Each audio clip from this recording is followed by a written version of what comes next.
Good evening, everyone. So we were having a marathon session on building material in construction. तो almost सारे major building material हमारे complete हो गए. Last class में हमने किया था कंक्रीट के बारे में डिस्कशन. कंक्रीट नहीं, लास्ट क्लास में हमने बात किया था स्टोन्स के बारे में डिस्कशन. सारे तो हो ही गए. स्टोन के बारे में डिस्कशन किया था. So today will be talking about timber. तो टिम्बर एक मेजर बिल्डिंग मटेरियल बचा हुआ, उसके बाद तो माइनर 2-3 बचे हुए, उसको भी कंप्लीट कर लेंगे. तो काफ़ी जल्दी आपका बिल्डिंग मटेरियल भी कंप्लीट हो जाएगा. और बिल्डिंग मटेरियल मेरे ख्याल से 15 से 20 दिन में पूरा कंप्लीट हो गया आपका. तो काफ़ी अच्छी पेस पे आपका ये मैराथन सेशन चल रहा है. इसके बाद नया सब्जेक्ट उठा लेंगे. तो स्टार्ट करते हैं. स्टार्ट करने से पहले बेसिक अनाउंसमेंट्स हैं. जैसे लास्ट मंथ आपको 7 डे का फ्री ट्रायल दिया हुआ था प्लस सब्सक्रिप्शन का, वैसे इस महीने भी 7 डेज का फ्री ट्रायल दिया हुआ है प्लस सब्सक्रिप्शन पे. For that you have to register between 9th and 12th. उसके लिए आपको रजिस्टर करना पड़ेगा 9 से लेकर 12th के बीच में. देन 0% EMI भी रोल आउट कर गई है सब्सक्रिप्शन के ऊपर आपके लिए. Then one-to-one live mentorship is also being provided on Iconic subscription. Then your special classes are fully feature loaded. They are more interactive in approach. You can participate in the polls for better understanding of the topic. You can directly communicate with the educator by raising a hand. All the notification reaches to you so that you never miss a class. आप lecture notes को download भी कर सकते हो. You can attend these classes anywhere at any given point of time. Next, जैसे हमारा combat weekly scholarship test है, वैसे ही डेली स्कॉलरशिप टेस्ट है हमारे पास. इसमें 50% आप स्कॉलरशिप अवेल कर सकते हैं अपने सब्सक्रिप्शन के ऊपर. देन अनअकैडमी ने PYQ भी रोल आउट कर दिया, in which you can take last 10 year subject wise PYQs. जिनको प्रैक्टिस करनी है क्वेश्चंस की, वो यहाँ पर प्रैक्टिस कर सकते हैं. Then community feature for the Android is also being rolled out. Community feature जो है एंड्रॉइड के लिए वो भी रोल आउट कर दिया गया. It is similar to that of the, ये सिमिलर है आपके टेलीग्राम और व्हाट्सएप की तरह, in which you can directly communicate with the educator और your fellow learners. Next, GATE और ESE 23 और गेट और ESE 24 के लिए नया बैच लॉन्च हो गया 8 जून को. 3 टॉपिक स्टार्ट हुए हैं, सर्वेइंग, इंजीनियरिंग हाइड्रोलॉजी और इंजीनियरिंग मैथमेटिक्स. तो 3 सब्जेक्ट्स पैरेलली स्टार्ट हुए हैं यहाँ पे.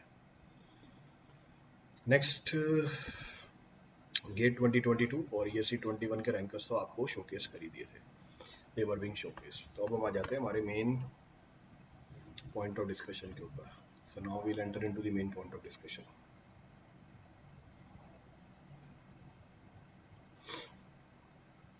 तो टिम्बर में एंटर करना है ना हमें. We have to enter into timber. Concrete हो गया, ब्रिक्स हो गया, स्टोन्स हो गया.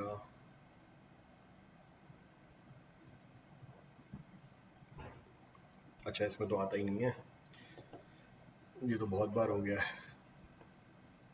इसमें तो वो आती नहीं है फाइल, इतनी बड़ी फाइल है, तो दोबारा से खोलनी पड़ती है हमें. Again we have to reopen it.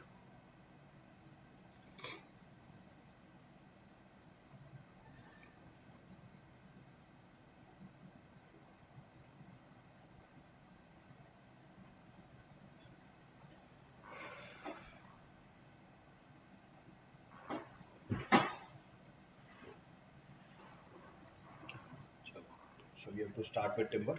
Timber से स्टार्ट करना है. कहाँ गया टिम्बर की रेफरेंस?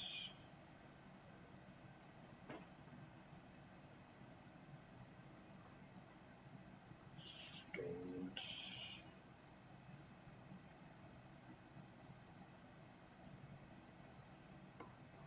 ये ओपन किया बोर्ड में. सो ये हमारा लास्ट पॉइंट ऑफ रेफरेंस था.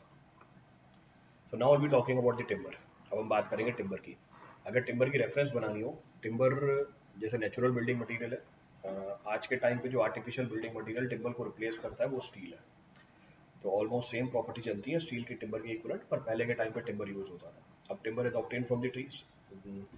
तो नेचुरल बिल्डिंग मटेरियल किसी न किसी सोर्स से हमें मिलेगा. आर्टिफिशियल बिल्डिंग मटेरियल को हम मैन्युफैक्चर करते हैं. तो यहाँ पे लिखा हुआ है timber is obtain from the trees which are further classified into 2 या ऑन डिफरेंट वेज. जो हम ट्रीज को है वो अलग अलग तरीके से क्लासीफाई कर सकते हैं. तो timber is obtain from the trees which are classified by different ways. अब कौन कौन से तरीके हैं जिससे आप ट्रीज को क्लासीफाई कर सकते हो? पहला तरीका ट्री को क्लासीफाई करने का है on the basis of the mode of growth, कि ट्री कैसे ग्रो करता है, हाउ द ट्री ग्रोज. तो 2 तरीके हैं जिसके बिहाफ पे हम बोल सकते हैं टी की ग्रोथ डिसाइडेड है। एक एक्सोजेनस ट्रीज, दूसरा एंडोजेनस ट्रीज। अब एक्सोजेनस ट्रीज क्या होती है? These are the trees which grows in bulk in outward direction. ये वो ट्रीज हैं जो बल्क में ग्रो करते हैं आउटवर्ड डायरेक्शन में, and they have distinct consecutive rings which is formed across their horizontal section. और इन डिस्टिंक्ट कॉन्जिक्यूटिव रिंग्स को एनुअल रिंग्स बोला जाता है, which help in predicting the age of the tree. कहने का मतलब है अगर ये हमारा ट्री है तो समझाने के पॉइंट ऑफ व्यू से मैंने आपको ट्री बना के दिखाया, ट्री की ट्रंक को कट किया, इसका क्रॉस सेक्शन दिखाया, तो ये वो ट्री है जिसकी ग्रोथ होती है आउटवर्ड डायरेक्शन में, यानी ट्रंक का डायमीटर बढ़ता रहेगा टाइम के साथ। The dia of the trunk will increase over the period of time. तो इन ट्रीज को हम बोलते हैं एक्सोजेनस ट्रीज। नेक्स्ट पॉइंट क्या बोला? A distinct consecutive ring is formed across their horizontal section. यही है इसका हॉरिजॉन्टल सेक्शन। तो एक डिस्टिंक्ट कॉन्जिक्यूटिव रिंग बन जाती है इसके हॉरिजॉन्टल सेक्शन के अक्रॉस हर साल। कैसे बन जाती है मैकेनिज्म अभी आगे बताऊंगा मैं आपको। अब क्योंकि ये रिंग हर साल बन जाती है इसीलिए इस रिंग को क्या बोलते हैं? एनुअल रिंग बोलते हैं। This ring is technically termed as annual ring. और ये रिंग हेल्प करती है क्या प्रेडिक्ट करने में? Age of the tree. This annual ring helps in predicting the age of the tree. Next, जो भी वुड मिलता है हमें इन ट्रीज की मदद से are mostly use for engineering activities. तो इंजीनियरिंग एक्टिविटी में जो भी हम टिम्बर यूज करते हैं वो मोस्टली इन्हीं ट्री से ड्राइव होता है। तो timber use for the engineering activity is mostly derived from these trees only, वो इन्हीं ट्रीज से ड्राइव होता है। नेक्स्ट पॉइंट क्या है? ये जो एक्सोजेनस ट्रीज हैं ये फर्दर क्लासिफाइड है। These exogenous trees are further classified into two. एक है कॉनिफरस ट्रीज और दूसरा है हमारा डेसिडियस ट्रीज। तो एक है हमारे पास कॉनिफरस ट्रीज, दूसरी है हमारे पास डेसिडियस ट्रीज। अब क्या है कॉनिफरस ट्रीज और डेसिडियस ट्रीज, इसको समझ लेते हैं। Coniferous trees they are termed as evergreen trees. ये एवरग्रीन ट्रीज है, कहने का मतलब है इनके ऊपर हमेशा लीव्स लगी हुई मिलेंगी आपको। दे हैव डिस्टिंक्ट एनुअल रिंग्स। इसकी एनुअल रिंग्स आप साफ साफ देख सकते हो, but they have indistinct medullary rays. अब आप बोलोगे मेडुलरी रेस क्या होती है, तो मैंने इसी में आपको मेडुलरी रेस बना के दिखा दी। The same I have shown you the medullary rays. ये हमारी मेडुलरी रेस है। So these are our medullary rays. अब क्या होती है मेडुलरी रेस आगे डिफाइन करूंगा। I will define this medullary rays, पर अभी मैंने आपको सेक्शन में ये मेडुलरी रेस बना के दिखा दी। तो कॉनिफरस ट्रीज क्या होता है? कॉनिफरस ट्रीज वो ट्रीज होते हैं which have distinct annual rings, जिनकी एनुअल रिंग्स आपको साफ साफ दिख जाती हैं पर मेडुलरी रेस नहीं दिखती। इन कॉनिफरस ट्रीज से जो टिम्बर मिलता है हमें वो सॉफ्ट होता है, वीक होता है, लाइट इन वेट होता है, लाइट इन कलर होता है और रिजाइनस होता है। तो जैसे ही आप ये प्रॉपर्टीज पढ़ते हो इस वुड की, वहीं से समझ में आ जाता है कि इसकी इंजीनियरिंग एप्लीकेशन बहुत लिमिटेड है। अब इसमें एक टर्म यूज किया हमने, रिजाइनस। अब रिजाइनस का मतलब क्या होता है? रेजिन हम बोल सकते हैं, जब हम इस ट्री को कट करेंगे इसमें से आपको सैप बाहर निकलते हुए मिल जाएगा, जिसकी प्रेजेंस की वजह से स्ट्रेंथ कम होती है। तो जो विस्कस लिक्विड इसमें से बाहर निकलता है, जब अगर जो हमारी ट्री है उसकी ट्रंक की बार्क को हटा दें, उसको हम रेजिन बोल देते हैं। तो कहने का मतलब है यहाँ से जो टिम्बर मिलता है उसकी इंजीनियरिंग एप्लीकेशन बहुत लिमिटेड होती है। अब कौन कौन से ट्री हैं जो इस कैटेगरी में फॉल कर जाते हैं? What are the trees which falls in this category? बहुत सारे ट्रीज हैं जो इस कैटेगरी में फॉल करते हैं, जैसे चिर है, देवदार है, पाइन है और स्प्रूस है। इसके अपोजिट हमारे पास डेसिडियस ट्रीज है। Opposite to this we have deciduous trees. अब डेसिडियस ट्रीज की प्रॉपर्टीज जस्ट ऑपोजिट होती है कॉनिफरस ट्रीज के। The properties of the deciduous trees are just opposite to that of the coniferous trees. अब क्या है इसकी properties? They shade there leaves in the autumn. ये अपने लीव्स को शेड करते हैं ऑटम के अंदर। They have indistinct annual rings, यानी ऊपर वाले एवरग्रीन ट्रीज से ये एवरग्रीन ट्रीज नहीं है। उनकी एनुअल रिंग्स डिस्टिंक्ट थी, इनकी एनुअल रिंग्स इनडिस्टिंक्ट है, दिखेंगे नहीं आपको। ऊपर वाले में मेडुलरी रेज नहीं दिखती, इसकी मेडुलरी रेज हमें दिख जाती हैं। जो वुड मिलता है इन ट्रीज से वो हार्ड होता है, स्ट्रॉन्ग होता है, हैवी होता है, डार्क इन कलर होता है और नॉन रिजाइनस होता है। इसीलिए उनका इंजीनियरिंग यूज क्या है? बहुत ज़्यादा है। एग्जाम्पल दिए जैसे आपको, बबूल, महगनी, ओक, साल और teak. So all these trees falls in the category of deciduous trees. ये सारे के सारे ट्रीज किस कैटेगरी में फॉल कर जाते हैं? डेसिडियस ट्रीज की कैटेगरी में फॉल कर जाते हैं। क्लियर है चीज? रिपीट करना है इसमें से कुछ भी? तो ये दो कैटेगरीज आ गई हमारे पास। These are the two categories. चलो आगे बढ़ते हैं। तो ये तो ट्रीज दिखा रखे हैं आपको, ट्रीज की पिक्चर दिखा दी, कॉनिफरस ट्रीज कौन कौन से ऑप्शन है हमारे पास। कंटिन्यू करते हैं। The next of the trees which are available are termed as endogenous trees. जो next option available है हमारे पास trees का, उसको हम बोल देते हैं endogenous trees. अब क्या होता है endogenous trees? These are the type of trees which grows in bulk in inward direction. ये वो trees होते हैं जो grow करते हैं bulk में inward direction के अंदर। जैसे पीछे वाले trees को दिखाया था मैंने आपको, ये example picture भी दिखा रखी है, वापस बना के दे देता हूँ। तो लेट्स सपोज ये हमारी ट्री है, उसकी ट्रंक को कट किया, हॉरिजॉन्टल सेक्शन बनाया, तो ये वो ट्री है जिसकी ग्रोथ कहाँ चल रही होती है, इनवर्ड डायरेक्शन में चल रही होती है। इसका मतलब आपको इन ट्रीज के ट्रंक का डायमीटर बढ़ते हुए, the dia of the trunk of these trees does not increases, तो डाया लिमिटेड रहता है। इन ट्रीज को हम एंडोजेनस ट्रीज बोल देते हैं। यानी फिर से इनमें से जो हमें वुड मिलता है या टिम्बर मिलता है उसकी लिमिटेड इंजीनियरिंग एप्लीकेशन होती है। जैसे एग्जांपल बैम्बू हो गया, केन हो गया, पाम हो गया। बैम्बू ट्री आपको दिखा रखा है पीछे, बैम्बू ट्रीज बीइंग शोन। तो on the basis of the mode of the growth the trees are classified into two, एक एक्सोजेनस ट्रीज जिनकी ग्रोथ होती है आउटवर्ड डायरेक्शन में, एक एंडोजेनस ट्रीज जिनकी ग्रोथ होती है इनवर्ड डायरेक्शन में। ये पहला तरीका है ट्रीज को क्लासिफाई करने का। This is one of the method to classify the trees. Clear है? चलो आगे बढ़ते हैं। The next of the method available for the classification of the tree. उससे पहले एक सवाल आ गया, देख लो भैया क्या पूछ रहा है। Match list 1, list 2 and select the correct answer using the code given below the list. Deciduous trees, अच्छा, hardwood, softwood, exogenous trees, endogenous trees। देखो भैया, exogenous endogenous trees ये तो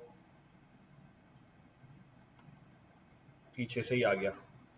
hardwood softwood trees, conifers deciduous trees आ गया, hardwood softwood trees तो deciduous trees आ गई। फिर endogenous trees, exogenous trees. Endogenous trees ये रही, बैम्बू लिखा ही हुआ है एंडोजेनस ट्रीज, तो ये आ गया बैम्बू। फिर हमारा हार्डवुड सॉफ्टवुड, डेसिडियस ट्रीज क्या होती है, हार्डवुड होती है। कॉनिफर ट्री क्या होती है, सॉफ्टवुड होती है, softwood. Exogenous trees, eucalyptus tree. Match करा दो, देख लो जो भी आंसर निकल के आ रहा है, what ever is the answer coming out. यहाँ पे मैंने एक टेबल बना के भी दी हुई है आपको, जिसमें सॉफ्टवुड और हार्डवुड की प्रॉपर्टीज को डिफरेंशिएट किया हुआ है। जैसे एग्जांपल, कलर, सॉफ्टवुड में लाइट मिलेगा, डार्क हार्डवुड में डार्क मिलेगा। ग्रोथ, इनकी ग्रोथ फास्टर होती है सॉफ्टवुड की, हार्डवुड की ग्रोथ स्लोअर होती है। वेट, सॉफ्टवुड का वेट कम होता है, हार्डवुड का वेट ज़्यादा होता है।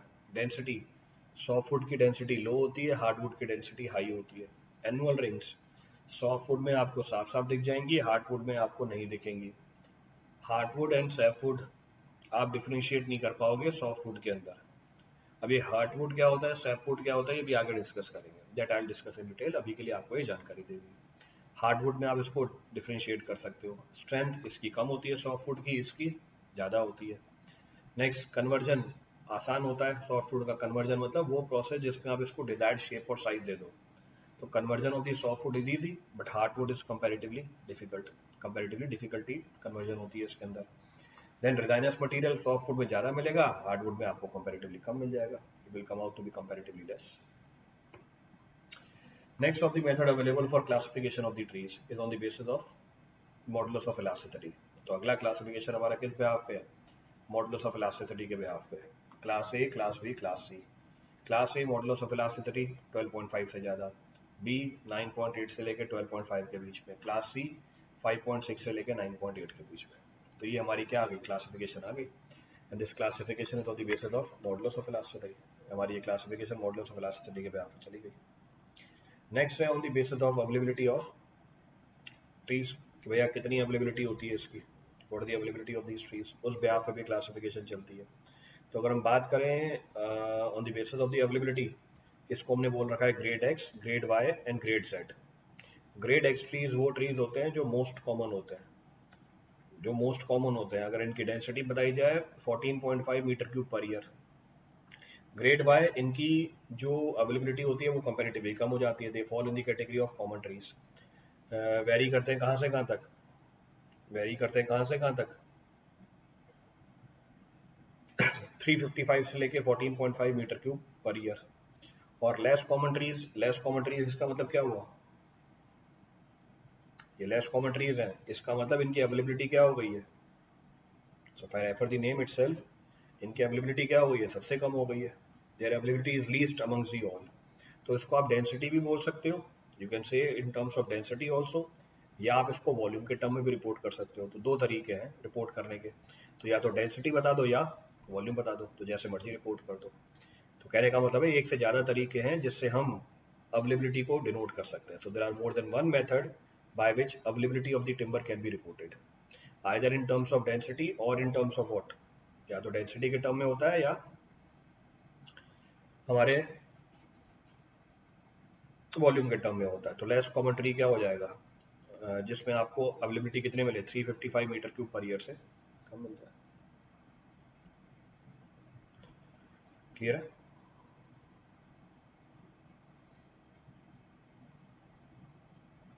रिपीट करना है इसमें से कोई point, any of the point to be refer from this for any, note करो फटाफट। सर पहली बार देखा,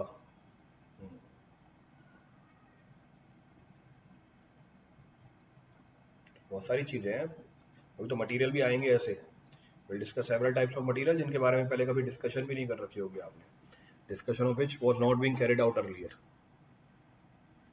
तो बहुत सारी चीज़ें मिलेंगी आपको, जिनकी एजुकेशन तो पहली बार हो रही होगी, फिर the discussion will be carried out first time.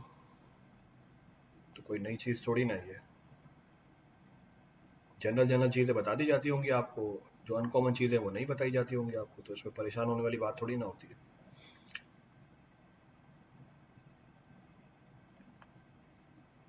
Clear है? सर ये 355 ज़्यादा कैसे हो गया 14.5 से, 14.5 नहीं है, 1415 है, पॉइंट नहीं है, 1415 है। सो मोस्ट कॉमन मतलब 1415 मीटर क्यूब पर ईयर, और लेस कॉमन में 355 metre cube per year.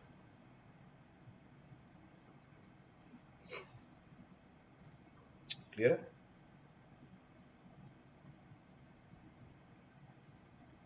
Note करो फटाफट।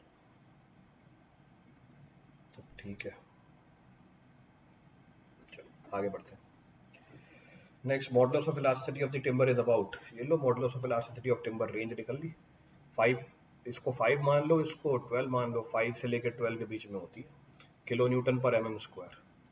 ये न्यूटन पर एम एम स्क्वायर में दे रखे, न्यूटन को किलो न्यूटन में कन्वर्ट कर दो, तो क्या होगा, एक जीरो और आ जाएगा, तो ये 10⁻³ हटा दो बस, तो 10⁻³ 2 से लेके 2.5 इंटू यानी 25, 2 से 25 नहीं, 1.5 से लेके 2 नहीं, 1 से लेके 1.5 नहीं, देन 0.5 टू 1 यानी 5 से लेके 10 न्यूटन पर एम एम स्क्वायर आ गया ये, 5 से लेके 10 आ गया, 12.5 बोली थी, तो 5 से लेके 10 न्यूटन पर एम एम स्क्वायर आ गई।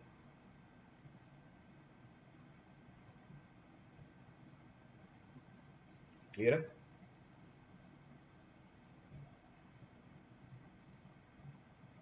चले आगे।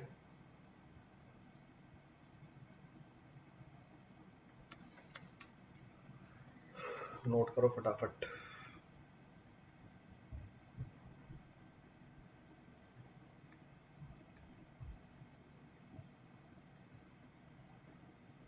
चलो, so next of the method available for classification of the trees, तो अगला जो तरीका अवेलेबल है हमारे पास ट्रीज के क्लासिफिकेशन का, is on the basis of the position. क्या पोजीशन है इसकी? स्टैंडिंग टिम्बर, क्या मतलब है इसका? स्टैंडिंग टिम्बर मीन्स व्हाट, नाम में लिखा हुआ है। तो स्टैंडिंग टिम्बर का मतलब है कि ट्री स्टैंडिंग है, अभी आपने उसको कट नहीं किया है, तो स्टैंडिंग ट्री को हम बोल देंगे standing timber. Rough timber, it forms the part of the fallen tree, इसका मतलब ये क्या कर गया, फॉल कर गया, तो नाम क्या रख दिया इसका हमने, the name comes what, fallen tree। next, converted timber और lumber बोल सकते हो, so इसको हम बोल सकते हैं logs of the timber sawn into the plank। तो ये वो टिम्बर है जिसको आपने प्लैंक के फॉर्म में कन्वर्ट कर दिया या पोस्ट के फॉर्म में कन्वर्ट कर दिया। तो स्टैंडिंग टिम्बर, इसका मतलब ट्री अभी कट नहीं हुआ है, उसके अंदर जो टिम्बर प्रेजेंट है। रफ टिम्बर, इसका मतलब ये फॉल कर गई है ट्री, उसके अंदर जो टिम्बर प्रेजेंट है। कन्वर्टेड टिम्बर, जिसको आपने प्लैंक्स के फॉर्म में कन्वर्ट कर दिया। तो ये भी एक तरीका हो गया उसको क्लासिफाई करने का. This is also one of the method to classify it. Next है on the basis of the grading. तो ग्रेडिंग के बिहाफ पे भी हम क्लासिफाई कर सकते हैं टिम्बर को. पहला स्ट्रक्चर ग्रेड. क्या होता है structure grade? It refers to the principle by which material is graded on the basis of the visible defect. तो ये वो तरीका है जिसमें हम मटेरियल को ग्रेड करते हैं उसमें जो विजिबल डिफेक्ट है उसके बेसिस पे. क्योंकि ये विजिबल डिफेक्ट किसे अफेक्ट करते हैं? विजिबल डिफेक्ट अफेक्ट करते हैं स्ट्रेंथ ऑफ द मटेरियल को. तो इसको हमने बोल दिया स्ट्रक्चर ग्रेडिंग. अब ये स्ट्रक्चर ग्रेडिंग फिर से आगे दो पार्ट में क्लासिफाइड है. तो grading based on the known effects of defects and estimating accumulating value and machine grading. तो चाहे आप स्ट्रक्चर ग्रेडिंग बोल दो चाहे आप क्या बोल दो, either you can say structure grading or you can say machine grading, एक ही बात है. दूसरा तरीका है हमारे पास कमर्शियल ग्रेडिंग. तो कमर्शियल ग्रेडिंग बोल दो, यार्ड ग्रेडिंग बोल दो, यूटिलिटी ग्रेडिंग बोल दो. So it refers to the principle by which material is graded by consideration of its usefulness of the material. तो स्ट्रक्चरल ग्रेडिंग में हम मटेरियल को ग्रेड करते हैं उसमें जो विजिबल डिफेक्ट है उसके बिहाफ पे. पर कमर्शियल ग्रेडिंग में हम मटेरियल को ग्रेड करते हैं उसकी यूजफुलनेस के बिहाफ पे कि वो मटेरियल कितना यूजफुलनेस है. तो इसका मतलब टिम्बर को क्लासिफाई करने का तरीका ये भी है on the basis of the grading. एक बोल देंगे स्ट्रक्चर ग्रेडिंग, दूसरी क्या बोल देंगे कमर्शियल ग्रेडिंग. और स्ट्रक्चर और कमर्शियल ग्रेडिंग में डिफरेंशिएट कैसे किया हुआ है? स्ट्रक्चर और कमर्शियल ग्रेडिंग में हमने डिफरेंस किया हुआ है on the basis of the visible defect और on the basis of the usefulness, कितनी उसकी यूजफुलनेस है.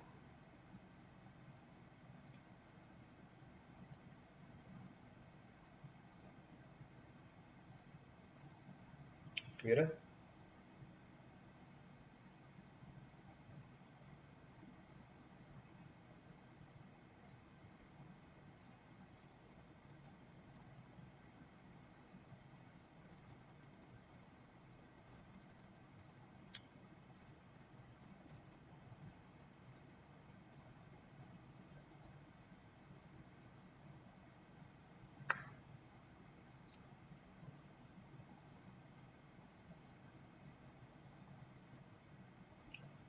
नोट कर लिया सबने?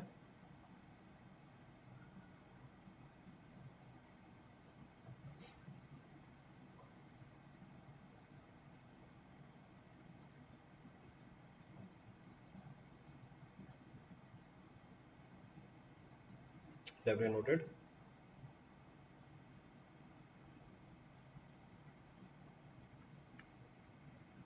चलो आगे बढ़ते हैं.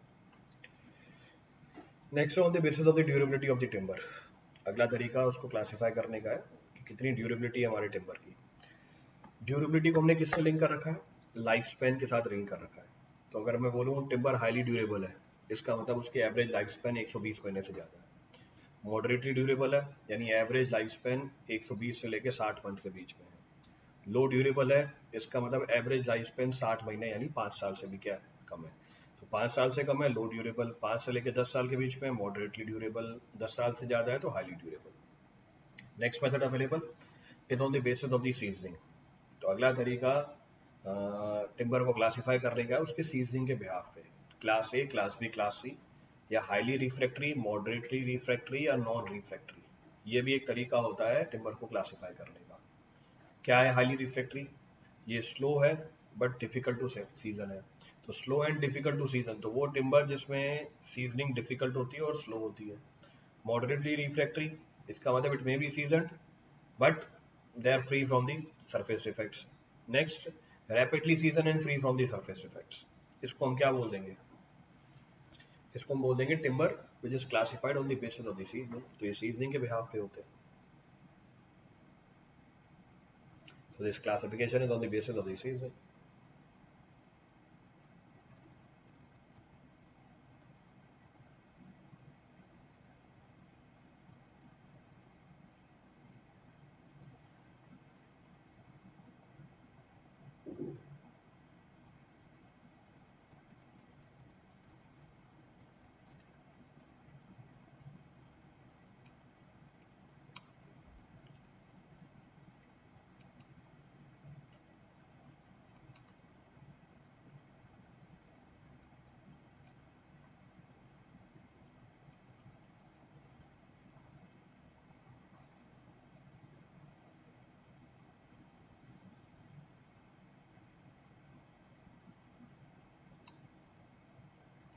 कर लिया?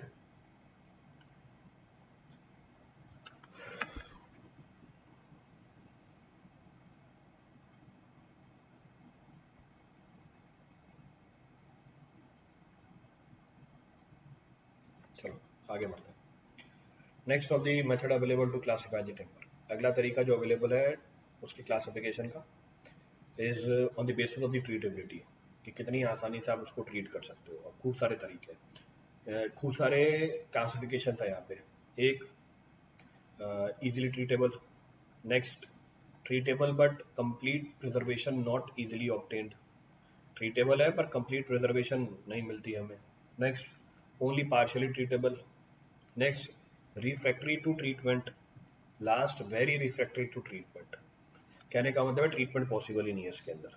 तो इसका मतलब ये क्लासिफिकेशन इस बिहाफ पे चली, ये क्लासिफिकेशन इस बिहाफ पे चली कि आप कितनी आसानी से उसको ट्रीट कर सकते हो, how easily you can treat it.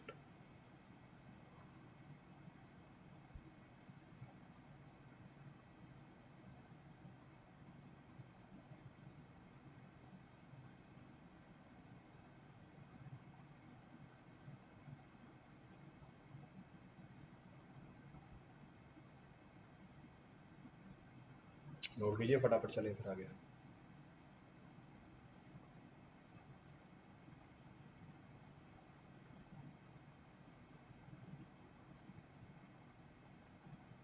Noted? चलो, विच IS code is use for classification of the timber for seasoning purpose. कौन सा IS कोड यूज करते हैं for classification of the timber? IS 1141। अभी आगे करेंगे, सीजनिंग आएगी तो जब सीजनिंग आएगी उसमें डिस्कस करेंगे इसको, there will be discussing this.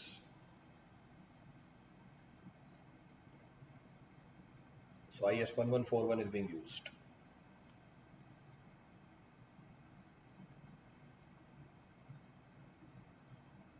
चलें आगे। चलो आगे बढ़ते हैं। Next of the point of reference, next of the point of reference is structure of the tree. अब इसमें से आपको एक सवाल जरूर मिलेगा, you will get one definite problem from this। अब क्या है? there are three different components of the tree। जो structure of tree है इसके तीन different components मिलेंगे आपको, trunk, crown and roots। तो ट्री बना के दिखा देता हूँ, बाकी पीछे ट्री बना हुआ था, सबने ट्री देख भी रखा होगा। तो ये तीन बेसिक कंपोनेंट्स आ गए इसके, there are three basic components of the tree। देख लो भैया, three basic component। first is crown, next of the component is trunk, next of the component is roots। तो क्राउन है, ट्रंक है और रूट्स है, तो तीन अलग कंपोनेंट है। अब बात करते हैं इसके डिस्कशन की। फर्स्ट, क्राउन का पर्पस क्या होता है? क्राउन का पर्पस होता है to bear the fruits and leaves, यहाँ पर लीव्स और फ्रूट्स लगते हैं। ट्रंक का पर्पस क्या होता है? To hold the crown and to impart strength and rigidity to the tree. Roots का पर्पस क्या होता है? To implant the tree into the soil, पहला पर्पस। दूसरा, to permit the transmission of the nutrients from the soil into the trunk and finally from the trunk into the roots or soil। तो roots क्या करती हैं? ये जो transmission है किसकी? पानी की और न्यूट्रिएंट्स की, इसको परमिट करती है। कहाँ से कहाँ तक? सॉइल से ट्रंक तक और ट्रंक से दोबारा सॉइल तक। ट्रंक से कहाँ जाते हैं न्यूट्रिएंट्स? क्राउन पे जाते हैं। तो ये तीन बेसिक कंपोनेंट आ गए हमारे स्ट्रक्चर ऑफ ट्री के। अब अगर मैं बात करूँ ट्रंक के क्रॉस सेक्शन की, ट्रंक के क्रॉस सेक्शन की, इसको आगे हम और डिटेल में समझ सकते हैं। तो विजिबिलिटी के पॉइंट ऑफ व्यू से structure of the tree can be divided into two. एक होगा मैक्रो स्ट्रक्चर, एक होगा माइक्रो स्ट्रक्चर। मैक्रो स्ट्रक्चर का मतलब क्या है? वो स्ट्रक्चर जिसको आप नेकेड आई से देख सकते हो, the structure of the tree which can be seen by the naked eye, इसको बोल देंगे हम मैक्रो स्ट्रक्चर। अब मैक्रो स्ट्रक्चर में कौन कौन से कंपोनेंट है? What are the different components of the macro structure? तो मैंने ये बोला था कि इसमें से जरूर एक सवाल बनता है, you will find one definite problem from this macro structure. तो खूब सारे कंपोनेंट होते हैं मैक्रो स्ट्रक्चर के, एक एक करके सबको उठा लेते हैं और मैं डायग्राम के फॉर्म में भी आपको ये दिखा देता हूँ। तो डायग्राम है ही हमारे पास, ये डायग्राम है, इसको थोड़ा सा जूम कर दिया आपके लिए, it is being zoomed of, थोड़ा सा ऊपर डिस्प्लेस भी कर दिया। चलो देखो क्या है सारे कंपोनेंट्स। पहला कंपोनेंट है हमारा pith, the first of the component is pith. Highlight किया हुआ है पिथ को। क्या होती है pith? The innermost central portion और core of the tree is called as pith. जो इनरमोस्ट सेंट्रल पोर्शन होता है या जो कोर होती है ट्री की, उसको हम क्या बोल देते हैं? पिथ बोल देते हैं। It varies in shape and size as per the type of tree. जैसा ट्री होगा उसके हिसाब से शेप एंड साइज वेरी कर जाएगी। Tree in its young age, जो ट्री जब यंग होता है वो इस पिथ के थ्रू ही क्या करता है? वो इस पिथ के थ्रू ही न्यूट्रिएंट्स को एब्जॉर्ब कर रहा होता है या ट्रांसमिट कर रहा होता है। पर आज के टाइम पे ये पोर्शन, यानी जब मैंने ये पिक्चर बनाई, तो आज के टाइम पे ये पोर्शन डेड भी है और डिकेड भी है। तो in today's time this portion is dead portion also and decade portion also, दोनों चीजें ही हैं।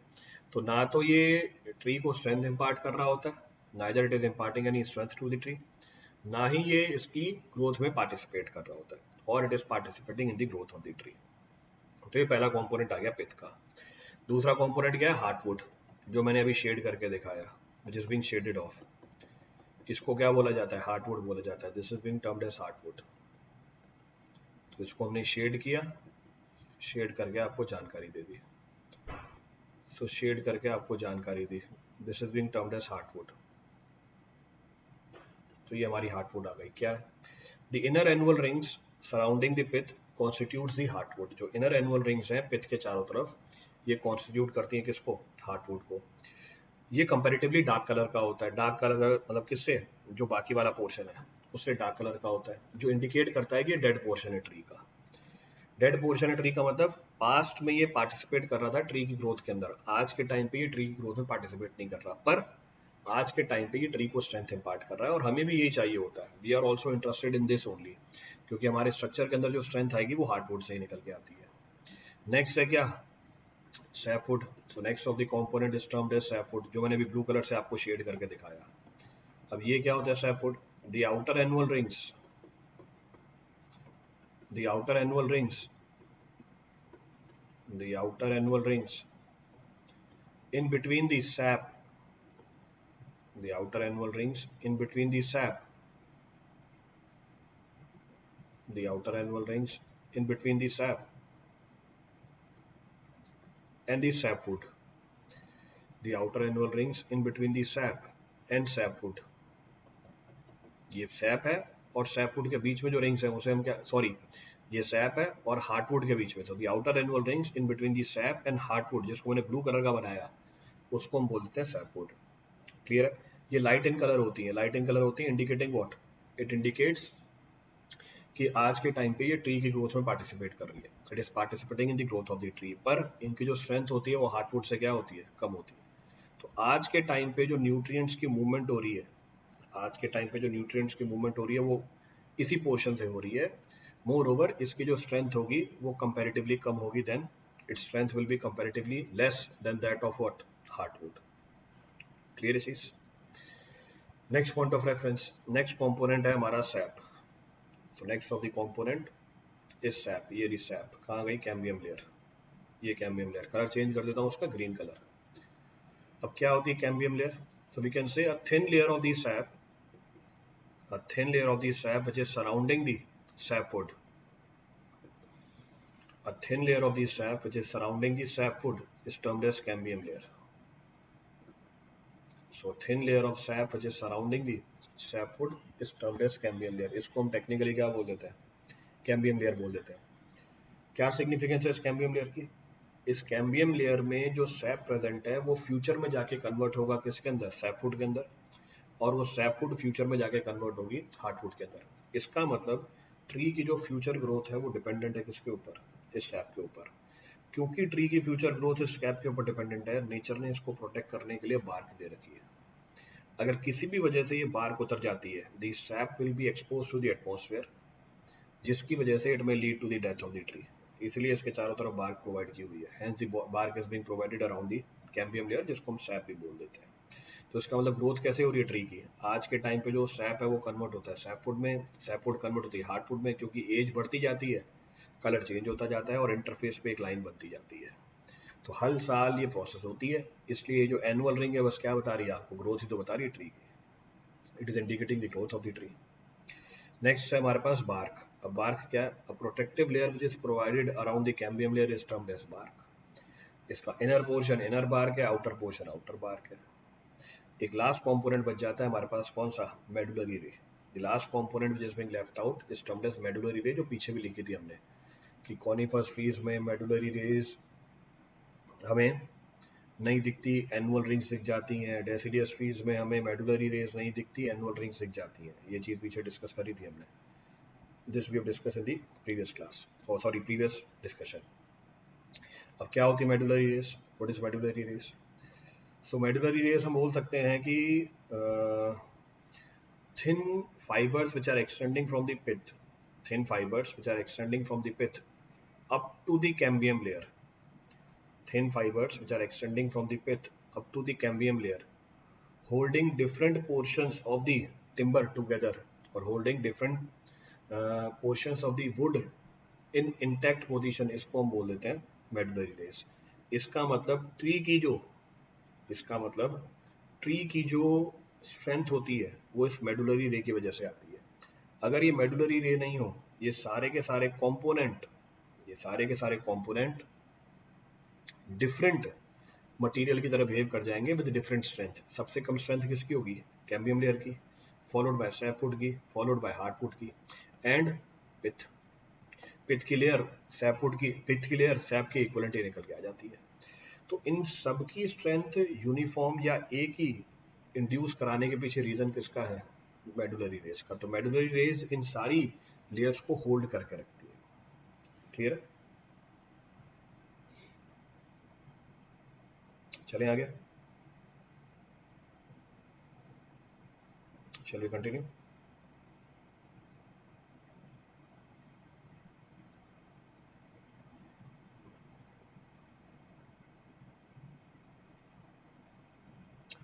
तो ये सारे कंपोनेंट आ गए हमारे ट्री के। अच्छा, इससे एक चीज और क्लियर होती है, हमारा जो डेसिडियस ट्रीज था उसमें एनुअल रिंग्स नहीं दिखती। इसका मतलब ऑलमोस्ट सारे जो टिम्बर की क्वालिटी है वो सेम है, पर मेडुलरी रेज दिख जाती हैं। इसका मतलब मेडुलरी रेज हैं इस अलग अलग क्वालिटी के टिम्बर को होल्ड करने के लिए। इसका मतलब आपको स्ट्रेंथ ज़्यादा मिलती है। कॉनिफरस ट्रीज में आपको एनुअल रिंग्स दिख जाती हैं, यानी सारा टिम्बर अलग अलग क्वालिटी का है, the entire timber is of different quality, पर मेडुलरी रेज नहीं दिखती। इसका मतलब होल्ड करने के लिए हमारे पास मेडुलरी रेज है ही नहीं वहाँ पे। इसका मतलब स्ट्रेंथ क्या निकल के आती है कॉनिफरस ट्रीज की? It comes out to be comparatively less, तो स्ट्रेंथ कम निकल के आती है वहाँ से। तो ये हमारा स्ट्रक्चर निकल के आ गया। प्रॉब्लम देख लो इसके ऊपर। In the cross section of the timber, cambium layer can occur. In the cross section of the timber, cambium layer can occur. Inner bark and sapwood occur in pith and the heartwood, sapwood and the heartwood, outer bark and the sapwood. तो किसके बीच में होती है हमारी SAP? Inner bark और sapwood के बीच वाली layer होती है, तो ये रही पीछे। तो इनर बार्क और सैपवुड के बीच में जो लेयर होती है इसे हम क्या बोलते हैं? कैम्बियम लेयर बोल देते हैं। This is termed as cambium layer.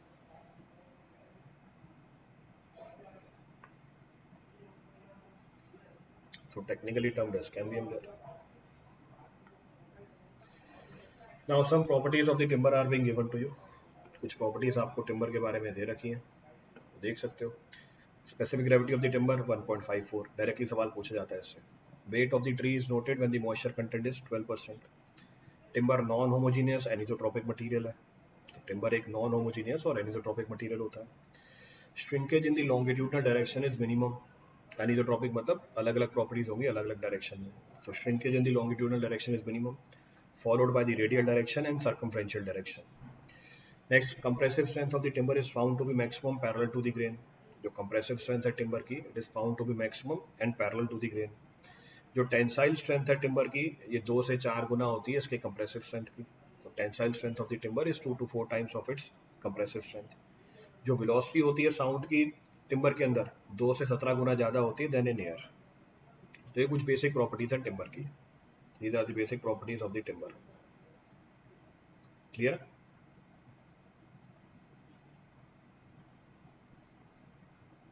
चलें आगे।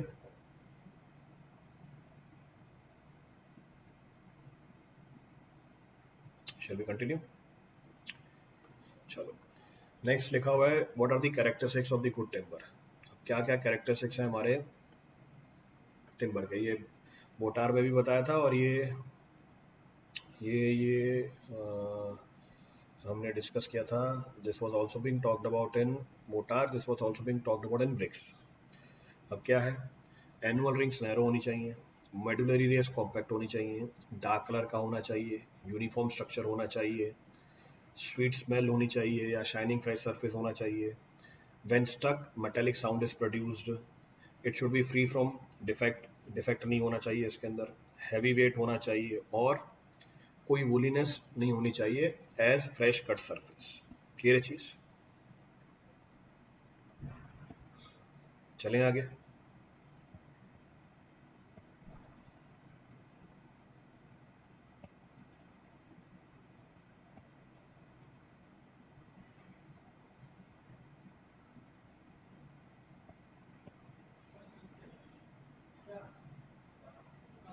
Shall we continue?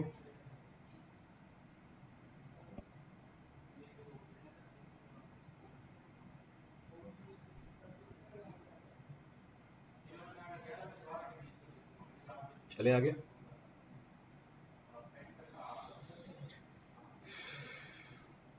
आगे बढ़ते हैं।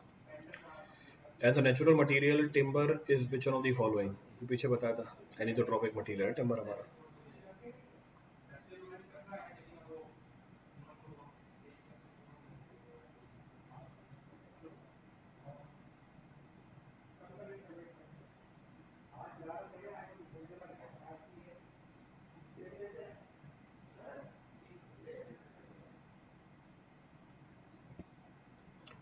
सो this completes our discussion for today. आगे तो नया टॉपिक स्टार्ट हो जाता है, प्रोसेसिंग ऑफ टिम्बर, ये अगली क्लास में करते हैं।